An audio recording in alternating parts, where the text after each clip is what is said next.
Hi guys, welcome back to my YouTube channel. I am so glad that you guys joined me today. I am coming to talk to you guys about how to increase your motivation.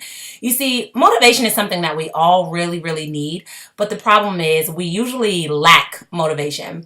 It takes very little motivation to do the basic things that we're always used to doing, such as brushing our teeth, doing our hair, putting on deodorant, because those are kind of things that are sort of like rituals. And so it doesn't really take much motivation to do those things. But for the bigger tasks, we often need that little oomph or that little push behind us to feel more motivated or to feel more inspired to actually follow through with them. I mean, think about it. How many times have you set a goal and felt really motivated when you first began, but then you sort of lack motivation, you sort of fall off after so long because you don't have any drive behind it. And so that's what I'm here to talk to you about, because I want you to know that, one, that's not abnormal, but two, that you can conquer that. You can overcome that lack of motivation, that lack of push towards what it is that you want to achieve. So the first thing I do when I try to increase my motivation is I use pain as a motivator. So I stop and I think, what happens if I do not do this task? What will the consequences be? How will I be penalized? So let's take, for example, if you have a work project that's due. If you don't complete that task, what is it that happens? Will you be written up? Could you potentially lose your job? And sometimes using that pain or keeping that pain in the forefront of your mind when you're pushing towards something, it'll help you feel more motivated to do it. And so maybe you're trying to lose weight and you're lacking motivation, but what pain will you feel when you look in the mirror? What pain will you feel when you're going on that vacation to Miami in a couple months? What pain will you feel when you're putting on your clothes and they no longer fit?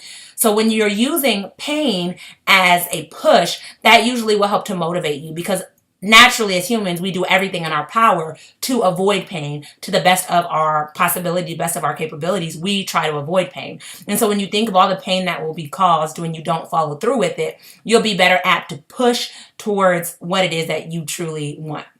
The second thing I do, which is on the opposite side, is I actually use pleasure. And so I start to think of, what will the benefits be once I do complete this task? So yeah, I'll be able to squeeze into that cute bikini when I go to Miami. Or yeah, my clothes will fit okay. Or maybe I'll be awarded with Employee of the Month because now I followed through.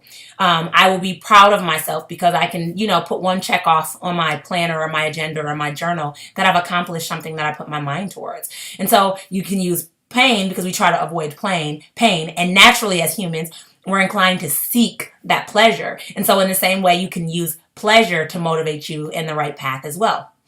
So try to keep in the front of your mind as well the benefits of when you follow through with that.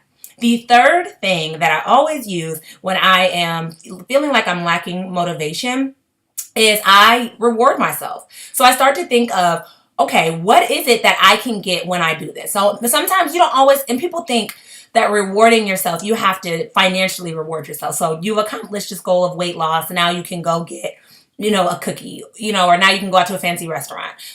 You've accomplished this goal of not spending, so now you can go spend and get your nails done.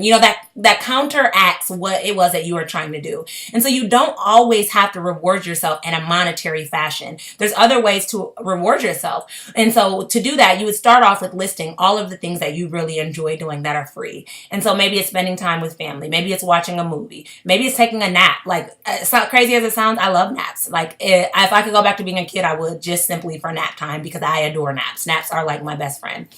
I'll be devastated when my 3-year-old stops taking them. But anyways, if you start to identify the 3 things that you really get pleasure doing, then you make time for that as your reward. And so one of the things that I do when I was first starting my business is I was always pushing and pushing and pushing. And I had these weekly goals and these weekly obstacles I had to overcome so that I could reach these goals.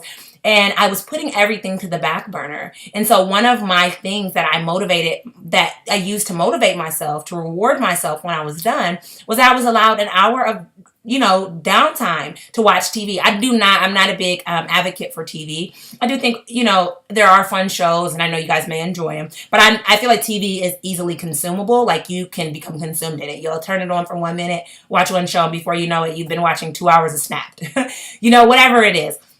And so I reward myself because I really, really like Law and Order SVU. Always have liked it. But a lot of times I don't catch up on it. I'm behind a season or two. I just don't get a lot of time in my schedule because I'm very busy. And that to me is not a priority. And that's not directing me on my path to where I'm trying to go. And so a lot of times I push it off. But my reward when I was working on my business is if I hit these certain, criteria, if I hit these certain objectives that I had set to get me on my path to reaching my goal, then my reward was I got an hour of SVU time. And that was something I really looked forward to because it was something that excited me.